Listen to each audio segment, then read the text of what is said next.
Good afternoon everyone. Ang discuss namin ay tungkol sa chronic kidney disease. So what is chronic kidney disease? Chronic kidney disease is a long-standing irreversible impairment of kidney function. So it is classified as a kidney disease once na meron kang presence of diminished GFR or yung glomerular filtration rate and persistently less than 60 ml per minute per 1.73 meters squared for at least 3 months from any cause and or persistent albuminuria. So there is a spectrum of diseases related to decrements in renal function, greatly depending on whether glomerular filtration rate reduction is moderate, severe, or end-stage renal disease. Um, for patient na nag-undergo ng dialysis, these patients are usually na meron ng stage 5 or mga malalang stage na ng um, CKD. So, ang GFR nila is um, less than 10 millimeter per minute per 1.73 meters squared. Next, meron sa chronic kidney disease kasi, nahati siya sa 5 stage. So, pag-usapan muna natin yung EGFR. So, itong EGFR or estimated glomerular filtration rate is best test to measure level of kidneys function and determine your stage of kidney disease according to Kidney.org. So eto, meron tayong stages of chronic kidney disease. So for stage 1, ang GFR niya ay 90 or higher. Uh, Next is yung stage 2, meron 89 to 60. For stage 3, nahati siya sa dalawa. So stage 3A is 59 to 45 GFR. Stage 3B naman is 44 to 30. And stage 4 ay 29 to 15. And stage 5 or yung end stage renal disease is less than 15.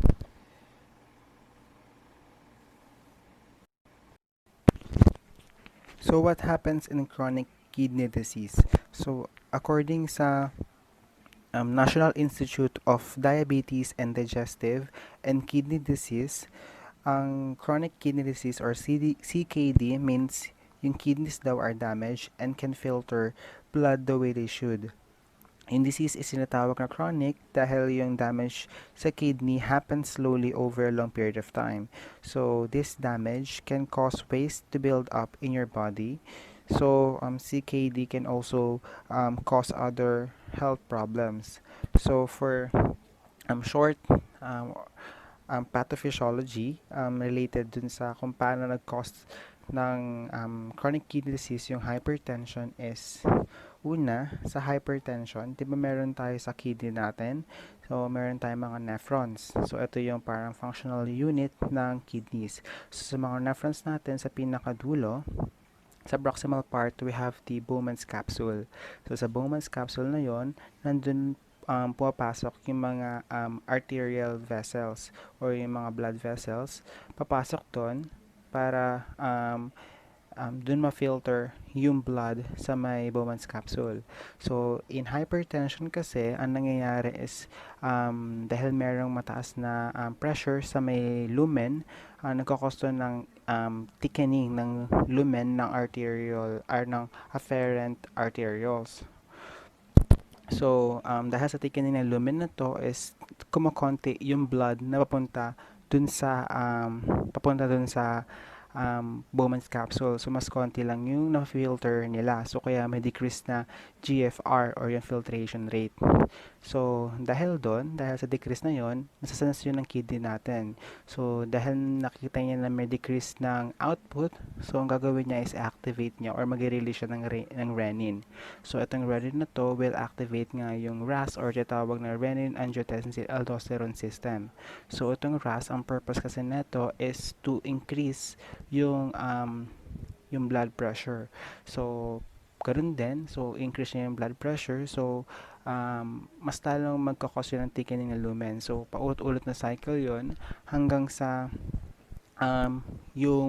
hanggang sa kumonti na ng kumonti yung blood na papunta dun sa glomerulus or yung sa may Bowman's capsule. So, sa pagkonti ng pagkonti na yon, nagkakaroon yung mga cells dun sa may part na yon is nagkakaroon ng injury. So, nagkakaroon ng glomerulosclerosis. So, itong glomerulosclerosis na to is maglilid ng ischemic injury. So, dahil may ischemic injury sila, kapag lumala pa yon is magkakaroon na ng loss of nephrons or mawawala na ng function yung nephrons na yon. So, ayun yung sa single unit. So, pero kasi kapag tumagal, ang mangyari is para maging functional pa din yung kidney, yung mga blood is i-distribute nila sa mga functional na nephrons. So, sa unang part is wala namang epekto yon dahil kaya pa mag-compensate. So, para ma-increase yung filtration rate. So, ma-increase ma-normalize kahit paano yung GFR. Pero, habang tumatagal is ang nangyayari is nagkakaroon ng hyperfiltration. So, masyadong mataas yung workload na meron dito sa mga nephrons na to. So, nagiging tumataas yung risk nila for sclerosis. So, nagkakaroon ng glomerulosclerosis and maglilid din yun sa ischemic injury and magkakaroon ng loss of nephrons. So, ganun, mangyari, madadamage yung isang nephrons, tapos lilipat sa kabila, ay madadamage yung isang nephrons. So, slowly yon pero, and, tag na ito. So, kaya siya tinawag na chronic. What are chronic kidney disease causes and risk factors? So, unang-una is yung diabetes. So, diabetic nephropathy, hypertensive nephropathy, so ito yung case natin, glomerulonephritis, renovascular disease or ischemic nephropathy, polycystic kidney disease, reflux nephropathy and other congenital renal diseases, interstitial nephritis, including analgesic nephropathy, HIV-associated nephropathy, and transplant allograft failure or yung natawag na chronic rejection.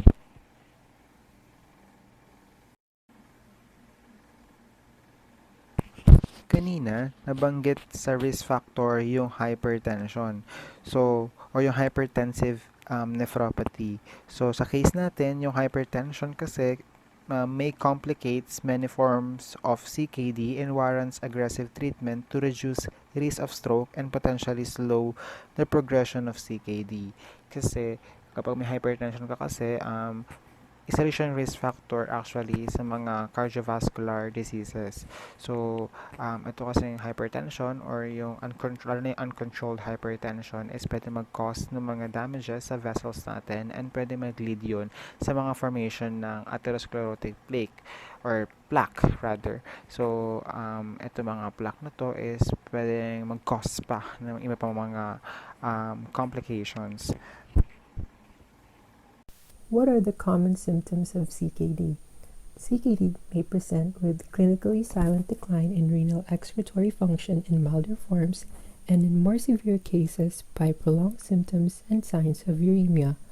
Now, patients may present with nausea, vomiting, easy fatigue, progressive weakness, anorexia, weight loss, muscle cramps, pruritus, changes in mental status, muscle atrophy, tremors, frequent shallow respiration, metabolic acidosis, and irregular heartbeat. How is CKD treated? Now, to slow progression of renal disease, You must control hypertension by use of diuretics and other hypertensive agents, and dialysis if renal disease was not controlled. To provide an overview of what will be discussed, we will be discussing the general information of the patient, subjective information, objective information, assessment, and plan. Patient is JH, a 57-year-old male. Height is 5'11", weighs 110 kilograms. BMI is obese. Address Malate, Manila. Occupation is a jeepney driver. Right-handed. Civil status married. Roman Catholic. Referring unit UPPGH. Referring doctor Dr. AA. Rehabilitation doctor Dr. MG. Date of referral October 20, 2020. Date of IE October 23, 2020. Informant reliability is good. Diagnosis is stage 3 CKD, secondary to hypertension. For the chief complaint, in PT translation, patient complains of shortness of breath leading to inability to perform ADLs, loss of movement or motion, muscle weakness, and easy fatigability due to prolonged inactivity. Patient also has bilateral pedal edema. The patient's goal is to be able to perform ADLs without shortness of breath and fatigue, to increase range of motion and muscle strength, and to relieve edema. For the history of present illness, approximately 3 years prior to IE, patient was diagnosed with stage 1 hypertension and was prescribed irbesartan for hypertension and simvastatin to control his cholesterol level and prevent cardiovascular complications. Present condition started approximately 1 year prior to IE when patient experienced dizziness and nausea while driving his jeepney. Patient took this as just hunger, dehydration, or a symptom of high blood pressure. 8. Took his blood pressure maintenance medication irbesartan and rested until symptoms were relieved. Approximately 3 months prior to IE, patient experienced loss of appetite and vomiting. Patient took candy to stop vomiting. Appetite changes still persist in present. Approximately 2 months prior to IE, patient had bilateral pedal edema causing diffuse splitting pain of pain scale 4 out of 10 on bilateral lower extremity, difficulty in ambulation and loss of movement. Pedal edema persists until present, leading to patient not being able to carry out job as a jeepney driver. A week prior to IE, patient experienced generalized muscle weakness and fatigue even during rest. 2 days prior to IE, patient experienced severe shortness of breath, prompting visit to ER and consultation with Dr. AA, who diagnosed patient with stage 3 CKD, presenting with edema, electrolytes, and mineral imbalance. He was prescribed additional medicines to address his edema, anemia, mineral and electrolytes imbalance. Patient was discharged and was then referred to rehab for further evaluation and treatment. For ancillary procedures, so ang unang test is abdominal ultrasonography. So ang result ay reduced kidney size, decreased corticomedullary ratio, and increased kidney echogenicity. Next is yung chest x-ray. So ang result naman sa chest x-ray is yung trachea in midline. Normal bronchi, so negative pleural effusion, normal heart size, negative fracture, normal upper abdomen and soft tissue findings, and negative sa arteriosclerotic plaque. Next naman, plaque. So, next naman is ECG. So, narrow base tall T waves and prolonged QTC. So, this is due to yun nga sa mga electrolytes and mineral imbalance. So, patient naman is wala siyang left ventricle or LV hypertrophy. So, wala pa siyang problem sa heart. So, next is yung DEXA. So, ang grade niya sa DEXA is so negative 2.4. So, according sa criteria or sa table ng DEXA, sa DEXA score. So, this is interpreted as yun nga, osteopenia or mataas yung chance niya na magkaroon ng fracture din kapag na-fall or kaya naman merong mga forces na na-apply din sa bone. So, for laboratory exams, so una is yung blood test. So nakita is meron siyang decrease sa GFR o yung glomerular filtration rate, and wala naman siyang dyslipidemia, which is kadalasan na nagiging cause ng mas malalang conditions na may mga ng patients na may CKD. So wala naman siyang ganon. So sa CBC, low RBC and hemoglobin and hematocrit dahil sa epekto lung kidney sa production ng red blood cells. Next is yung sa urine test. So may positive albuminuria, ibig sabihin meron siyang presence ng protein sa kanyang urine. So next is yung BMP. So sa BNP, so nakita dito na meron siyang calcium and sodium decrease, potassium and phosphorus are elevated, serum bicarbonate is decreased, so serum creatinine is elevated, and yung BUN is elevated. So normal findings yan sa mga merong injury or merong diseases sa kidney, dahil nga sa naapektuhan nito yung normal process ng pag-excrete ng mga waste products palabas ng ating katawan. And ABG, so makitang metabolic acidosis. So next is yung glucose, slightly elevated. So tinitingnan natin yung glucose is dahil katulad din ng dyslipidemia is possible sila na maging cause or maging cause or mag-lead ng cardio or ng CAD or mga problem sa cardiovascular system. Next is yung uric acid, so elevated yan.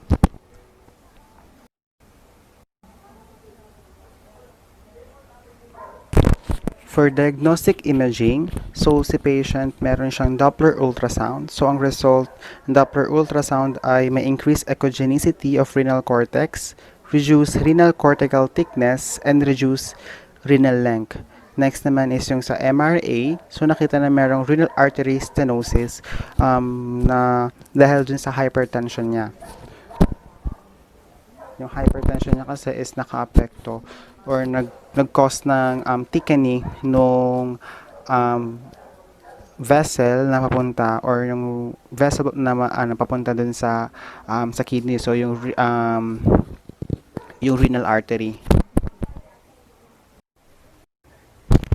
For drug history naman, so si patient kasi is merong history ng hypertension and binaliwala niya yon. So nakita lang or na-diagnose na sa patient na may hypertension nung 3 years prior sa initial evaluation. So meron na siyang stage 1 hypertension. So niresetahan siya ng irbesartan and simvastatin or isang statin drug to control nga yung cholesterol since si patient is obese, para maiwasan yung mga complication lalo na sa cardiovascular system. So next naman, itong mga iba pa mga drugs na sumunod ay nireseta sa kanya nung pagkatapos na ma-diagnose na meron siyang chronic kidney disease. So una is yung ferrous sulfate. So ferrous sulfate is for anemia. So dahil nga yung chronic kidney disease is yung function nito is may kinalaman sa production ng red blood cell. So affected yung production ng red blood cell. Next is yung sodium bicarbonate. So ang result kasi ng chronic kidney disease is yung metabolic acidosis. So next naman is yung hydrochlorothiazide. So isa siyang thiazide diuretics yan. So ginamit ito ni patient for edema.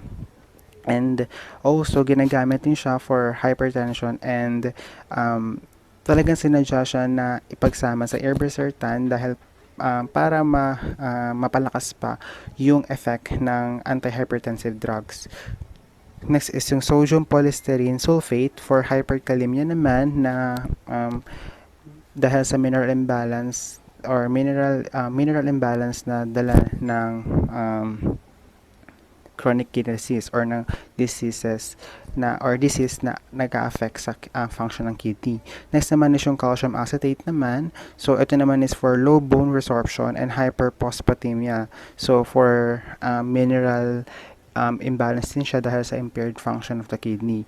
And yung kanina sinabi, yung simvastatin, so ginamit siya for maiwasan yung dyslipidemia. So kasi para mapababa yung LDL or yung mga low density lipoproteins, mga bad cholesterols, and maiwasan din yung stroke and heart attack prevention since itong mga to, given na si patient na may CKD, kadalasan kasi ng mga may chronic kidney disease is mataas yung risk nila na mag-develop ng mga cardiovascular diseases. So, in fact, sabi nga sa na nabasa ko is marami mga patients na may chronic kidney disease na nasasawi or lumalala yung conditions nila dahil dun sa cardiovascular diseases or yung mga diseases sa mga diseases na nakaka-apekto sa puso. So, yun talaga yung parang kinalala ng conditions nila. So, yun. For the past medical history, the patient was hospitalized for stage 3 CKD secondary to hypertension 2 days prior to IE. Now, the stage 1 hypertension is controlled using the drug irbesartan 150 milligrams once daily. And there is also positive weight loss of the patient. There is no signs of pulmonary disease, heart disease, anemia, cancer, allergy, and trauma. So the importance of from the pulmonary disease to trauma is that it is important to check for these so as to not mistake one clinical manifestation as a result of the CKD, which may be the result of an entirely different disease. For the family medical history, the diseases listed are CKD, diabetes mellitus, pulmonary disease, heart disease, cancer, anemia, hypertension, CVA, and arthritic disease. Now, for the maternal side of the patient, there were cases of heart disease, hypertension, and CVA. And for the maternal side, there were members that had CKD, diabetes mellitus, anemia, hypertension, CVA, and arthritic disease. Now, DM anemia in different books usually is associated with CKD because, again, CKD is a spectrum of a disease. And usually, diabetes mellitus and anemia are usually the diseases associated with CKD. Now, it is important to always check the family medical history because one manifestation could possibly be independent from the diagnosis of the patient, which in this case was hypertension. Now, there could be a possibility of DM or anemia because these are more likely associated with CKD, and it's also important to check that note. For the personal history of the patient had a type A personality, aggressive and active. He is a non-cigarette smoker, an occasional drinker, and his hobbies include playing chess with fellow jeepney drivers. His diet is mainly meat and rice, occasionally fruits and vegetables, and seldom sweets, and his mode of transportation is a jeepney. For his social history, he is financially stable, living with his wife and one child. Now, his occupational history is that he is a jeepney driver. For the environmental history, the patient lives in a one-story house. The flooring is ceramic tiles. The distance of the patient's room to different parts of the house includes from the patient's bedroom to the bedroom door, which is approximately 4 meters or 4 steps, from the patient's bedroom to the comfort room, which is approximately 12 meters or 19 steps, from the patient's bedroom to the living room, which is 8 meters or 7 steps, from the patient's bedroom to the kitchen, which is approximately 15 meters or 21 steps, and from the patient's bedroom to the front yard, which is approximately 10 meters or 13 steps. For the patient's vital signs during his assessment, his blood pressure was 90/80, his pulse rate was 57 beats per minute, his respiratory rate was 25 breaths per minute, and his temperature was 34.8 degrees Celsius.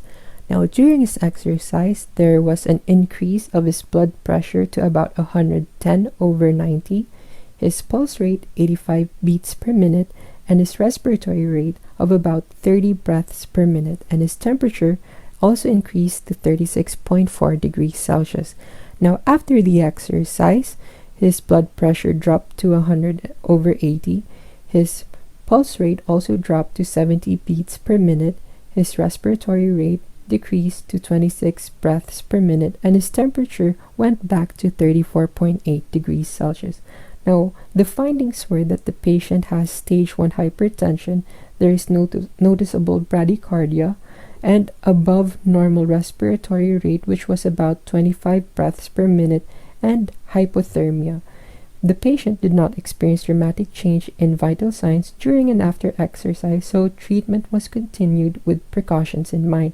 So the significance of this is that the patient will not be immediately subjected to strenuous exercise, and proper exercise precaution and progression is to be observed during his management.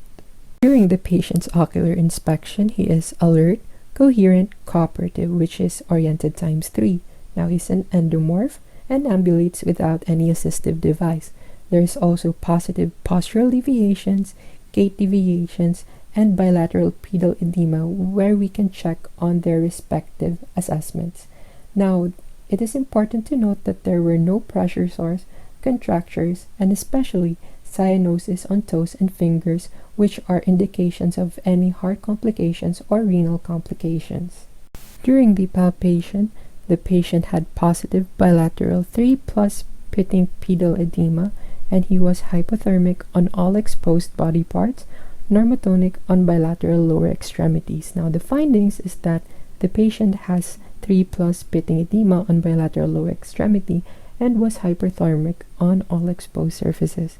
Now, the significance of this is that the edematous lower extremities must be treated with compression stockings and massage to reduce the swelling, and the priority on maintaining bilateral lower X muscle tone. During the neurologic assessment, we test first the superficial sensation, which includes pain and light touch. Now, the device used for pain was the blunt tip of the neurohammer and the pointed tip of a compass. So in all areas tested, it is important to know that the results got 100%. For the light touch, the device used was a Q-tip, and it is important to note that on all areas tested, the results yielded 100%. So what we found during his neurologic assessment is that the patient has intact superficial sensation of the bilateral upper extremity and lower extremity. Now, the significance of this is that we can identify possible presence of neuropathy associated with CKD and hypertension, and that these will serve as a precaution when performing our PT management. For the deep sensation, we tested the proprioception and kinesthesia. For proprioception, the device that we used were our hands, and it is important to note that on all areas tested, the test yielded 100%. On testing kinesthesia, we used our hands, and on all areas tested yielded 100%. Now, the findings is that the patient has intact deep sensation of the bilateral upper extremity and lower extremity. Now, the significance of this, much like the superficial sensation, is that we can detect possible presence of neuropathy associated with CKD, and will also serve as a precaution when performing our management. So on combined cortical sensation, these includes tactile localization and 2-point discrimination. Now, it is important to note that like in the superficial sensation and deep sensation is that the patient had intact combined cortical sensation on bilateral lower extremities and upper extremities, and has the same significance with the superficial sensation and deep sensation. For the tone assessment, patient's muscle tone is grade 2+, meaning normal on both lower extremity and upper extremity. Its significance is the absence of abnormalities in patient's muscle tone signifies an intact upper motor neuron and lower motor neuron, and a greater probability for the patient to return to function. In range of motion, patient showed bilateral 20-degree loss of passive range of motion on MCP flexion, bilateral 10-degree loss of passive range of motion on PIP and DIP flexion, ankle dorsiflex and plantar flexion, bilateral 5-degree loss of PROM on DIP flexion, bilateral 25-degree loss of AROM on MCP flexion, bilateral loss of AROM of 20 degrees on PIP, DIP, and hip flexion, bilateral 10-degree loss of AROM on shoulder extension and hip abduction, bilateral 5-degree loss of AROM on shoulder abduction and IR and hip IR, left 10-degree loss of AROM on shoulder flexion and ER, hip extension and ER, and ankle plantar flexion, left 5-degree loss of AROM on knee flexion and ankle dorsiflexion, right 15-degree loss of AROM on shoulder flexion, hip extension, and ankle plantar flexion, right loss of AROM of 10 degrees on knee flexion and ankle dorsiflexion, and right loss of AROM of 5 degrees on shoulder and hip ER, all with firm end feels. General loss of motion in shoulder and knee may be due to prolonged inactivity and advancing age, wherein joint tightness is normal and expected. Limited motion is also correlated with the presence of firm end feel. Affectation of finger and hip motions were observed, as these are the muscle commonly associated with functional limitation. Significant ankle motion limitations were also observed as patient has bilateral pedal edema. Treatment must include ROM exercises to regain motion and allow return to function. For manual muscle testing, findings showed that patient has 3 minus, meaning it is fair minus, that patient exhibited some but not complete ROM against gravity on shoulder flexors, extensors, abductors, and rotators, finger flexors, hip flexors, extensors, abductors, and rotators, and knee flexors and extensors, and ankle plantar flexors and dorsiflexors. Muscle weakness of muscle groups stated are associated with prolonged inactivity, aging, and mobility disability due to current condition. Treatment must include strengthening exercises addressing affected muscle groups to allow patients return to function. For grip strength measurement, findings showed that patient has weakness of right hand grip. Presence of right hand grip weakness signifies patient's difficulty in carrying out ADLs along with right-handedness. Patient will experience marked difficulty during his job as the stick shift is placed on the right side of the driver. For limb girth anthropometric measurements, findings showed that bilateral pedal edema was graded 3+, meaning deeper indentation occurs when pressed and returns to normal within 30 seconds, peding edema. A 2 to 3 cm difference was observed from 2 inches above lateral knee joint line down to the lateral malleolus. Left lower extremity swelling was slightly bigger than right. Difference signifies significant limb swelling on left lower extremity. It may cause further pain and may seriously affect ADL such as transverse and ambulation. Also, it suggests that there is an asymmetry between right and left lower extremity in terms of swelling. This is associated with renal disease and must be addressed using compression stockings and other appropriate modalities. For muscle bulk anthropometric measurements, findings showed a 3 cm difference in the hip musculature, with right thigh muscles slightly bigger than the left. Atrophy was also observed in left thigh muscles as tested in palpation. Marked atrophy of left thigh muscles may be due to presence of greater pedal edema on left lower extremity, causing more limited motion which affects ambulation and carrying out ADLs. Treatment must include strengthening of the hip musculature. For leg length anthropometric measurements, findings showed no significant difference. Absence of leg length disproportion entails no affectation on posture and balance. For cardiac assessment heart auscultation, findings showed patient has normal heart sounds on all tested areas. Patient has no current heart complications and favors patient's return to function, used to determine cardiac pathology. basis of treatment program, and as a precaution during exercises.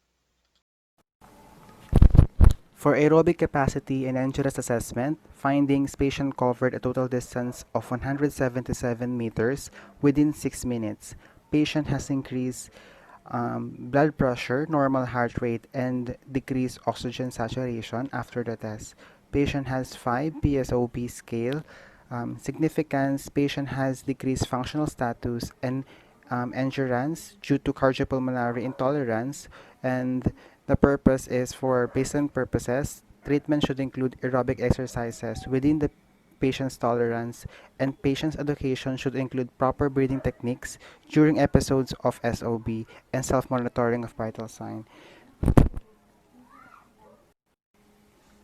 For postural analysis, findings, patient's head is slightly forward flex, protracted shoulders, slight lateral winging of scapula, increased thoracic kyphosis, and decreased lumbar lordosis, and posteriorly tilted hip. So, ang significance is patient's faulty posture is a result of compensation to SOB in an effort to improve ventilation.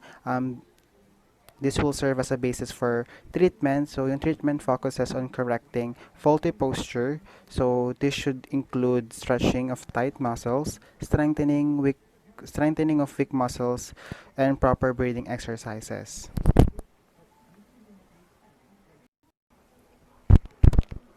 For gait analysis, so gait was assessed without assisted device on a level surface. All gait parameters were found to be within normal except for. So, ang findings, patient has decreased stance phase and swing phase, cadence, gait velocity, stride and step length, and an increase in step width, loading response, and made stance are obtained.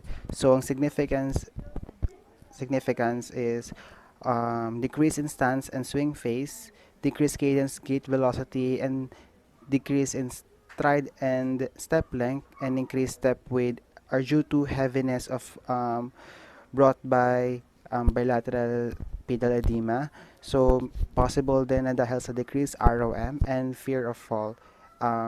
And this will serve as a basis for treatment and as a precaution during activities or exercises. So, the treatment should include edema management, strengthening, gait training, and balance exercises.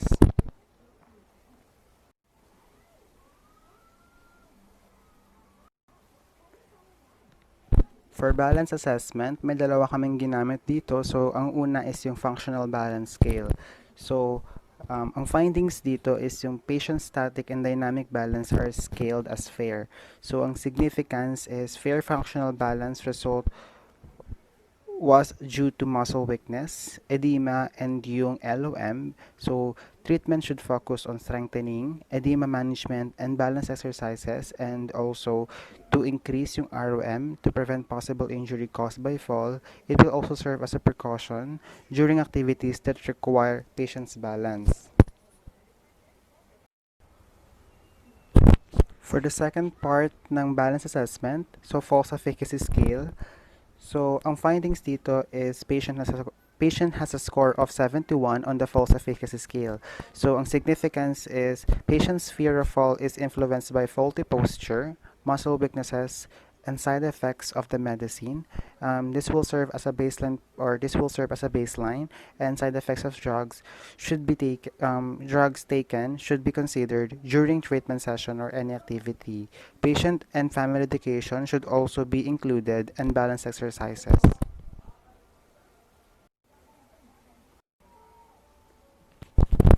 For activities of daily living assessment, findings, so patient scored 7 or complete independence in activities like eating, grooming, sphincter control, communication, problem solving, and memory. Patient has score of 6 or modified independence in activities such as bathing, dressing, upper body, and social interaction. Patient has scored 5 or with supervision for toilet transfer transfer activities, and scored 4 or minimal assistance for dressing lower body and locomotion activities. So overall, patient got 106 for total FEAM score. So in significance is patient's SOB, muscle weakness or muscle weaknesses, faulty posture, low balance confidence, and side effects of medication um, influence the performance of the patient in doing ADLs. So yung treatment should include cardiopulmonary endurance exercises, functional exercises, and dynamic breathing exercises, muscle strengthening and stretching, balance exercises. Patient education should involve self-monitoring of vital sign and gait training.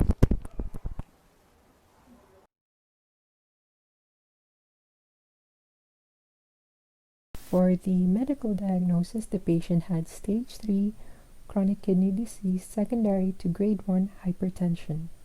For our PT impression, the patient presents with bilateral 3 plus pitting pedal edema, further defined by diffused splitting pain of a pain scale of 4/10, muscle weakness and loss of motion on bilateral lower extremity, and easy fatigability. The patient also has decreased cardiopulmonary endurance with a P-sub score of 5, which is severe. The patient also has forward head and a kyphotic posture, a decreased stance and swing face, and also has a poor functional balance with increased fear of falls. For rehab potential, so ang rehab potential ni patient is good. So these are the positive prognosticating factors. So patient is cigarette smoker. Patient has a type A personality. Patient is financially stable and living with family. Patient has no skin ulcer and no pleural effusion, as well as uh, no atherosclerosis. Patient has no dyslipidemia and has intact sensation and is normotonic. Patient has normal heart sounds, so which means na wala siyang problem with the heart. So patient has no leg length disproportion and patient has normal heart sound. For the for the negative prognosticating factors, so una is yung patient is obese, patient has hypertension, patient has stage 3 chronic kidney disease, patient is old, so patient has general LOM in shoulder flexion, extensions, abductions, internal rotations, external rotations, finger MCP, DIP, PIP flexion, hip flexion, extension, abduction, internal and external rotation, knee flexion, and ankle dorsiflexion and plantar flexion. Patient has weaknesses on shoulder flexors, extensors, abductors, internal and external rotators, finger flexors, hip flexors, extensors, abductors, internal and external rotators, knee flexors, extensors, ankle dorsiflexor, at saka plantar flexors. Patient has weakness on right hand grip. Patient has bilateral pedal edema and has left muscle disuse atrophy.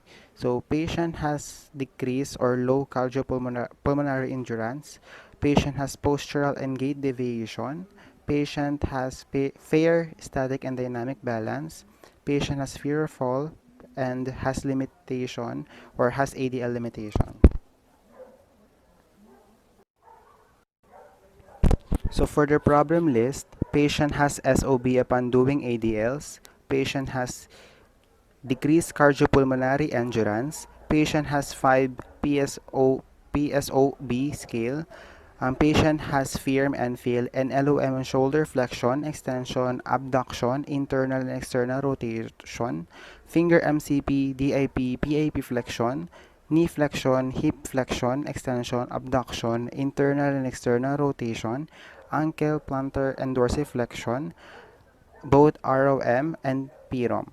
So patient has MMT grade of 3 negative or 3 minus on shoulder flexors, extensors, abductors, internal rotators, and external rotators, finger flexors, hip flexors, extensors, abductors, internal and external rotators, knee flexors and extensors, and ankle, plantar, and dorsiflexors. Patient has grade 3 plus repeating bilateral pedal edema. Patient has atrophy on left thigh. Patient has faulty posture manifested as high or as head slightly forward flex, protracted shoulders, slight lateral winging of scapula, increased thoracic kyphosis, decreased lumbar lordosis, and posteriorly tilted hip. Patient has gait deviation manifested as decreased stance phase and swing phase, increased loading response and mid stance, and decreased cadence, gait velocity, stride and step length, and increase in step width. Patient has scaled fair on static and dynamic balance. Patient has scored 71 on false efficacy scale. And lastly, patient has difficulty doing ADL with a score of 106 on FIM. For the patient's long-term goals, in 3 months duration with 3 PT sessions per week, the patient will be able to perform ADLs and IADLs without pain, fatigability, and shortness of breath with increased ROM and strength. Patient will be able to increase cardiorespiratory endurance, prevent occurrence of other diseases that may associate with CKD, and attain and maintain normal BMI through an appropriate weight loss program. Patient will also be able to be relieved from and control bilateral pedal edema. Patient will be able to go back to work and hobbies.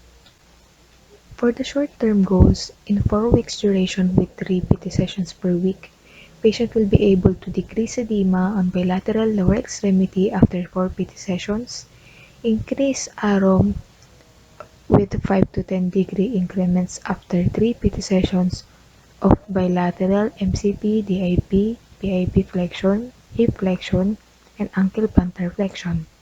Increase muscle strength of bilateral hip flexors, extensors, subductors, and rotators from an MMT grade of 3 negative to 4 after 6 PT sessions. Increase muscle strength of bilateral ankle plantar flexors and dorsiflexors from an MMT grade of 3 negative to 4 after 6 PT sessions. Increase grip strength from or after 6 PT sessions. Reverse atrophy of bilateral hip musculature after 6 PT sessions. Decrease PSOP score from 5 to 1 after 6 PT sessions. To be able to tolerate aerobic exercise of approximately 30 minutes after 8 PT sessions. Improve balance from fair to good after 4 PT sessions. Correct postural deviations after 8 PT sessions. Correct gait deviations after 5 PT sessions. To be able to do ADLs from needing minimal assistance to complete independence after 12 PT sessions. And lose weight of 10 to 15 kilogram increments after 12 PT sessions.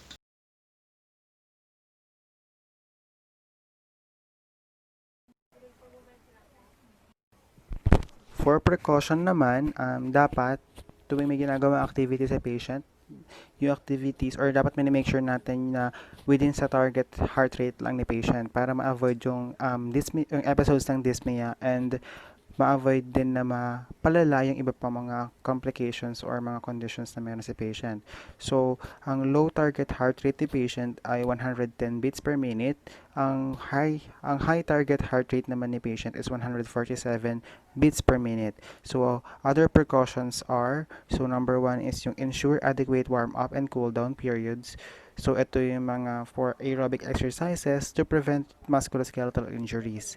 Number two is beware of medication-related blunted heart rate and BP responses to exercises. So, kailangan tuwing may ginagawa tayong mga exercises, kailangan alam natin yung mga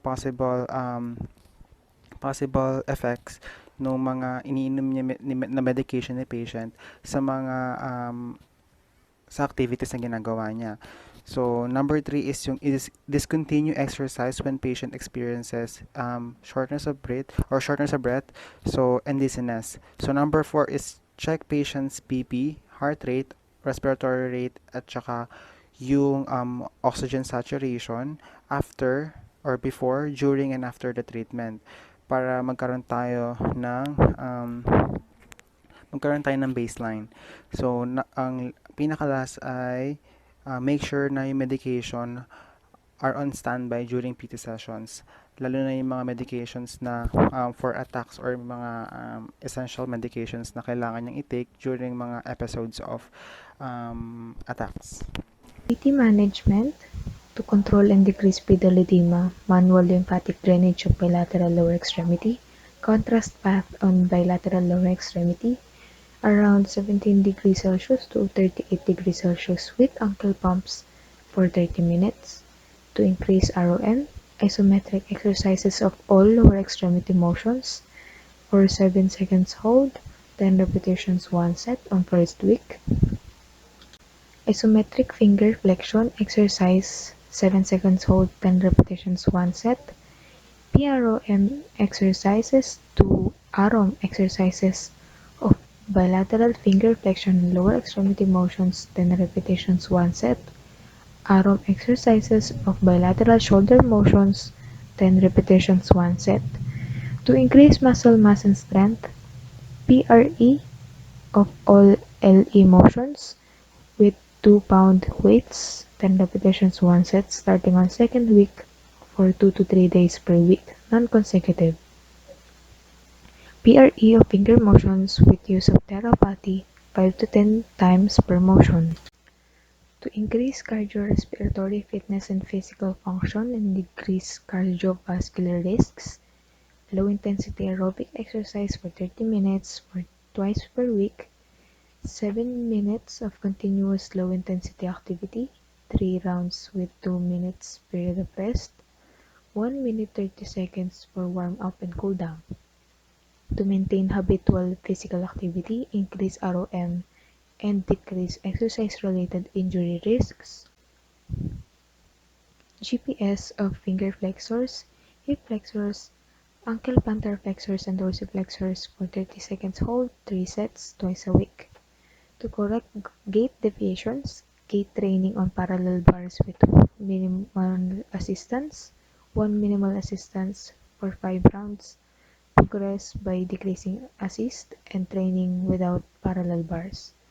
To decrease fall risks, use balance exercises thrice a week. For the home instruction or home exercise program, first of all is patient education on the importance of limb elevation, activity, and skincare to manage lower extremity swelling, on the aggravating and relieving factors associated with shortness of breath upon ADL. Patient education also includes patient and family members should be taught how to monitor their vital signs, and also educate patient and the patient's family that with 200 or over 100 millimeters of mercury of BP, exercise should not be initiated.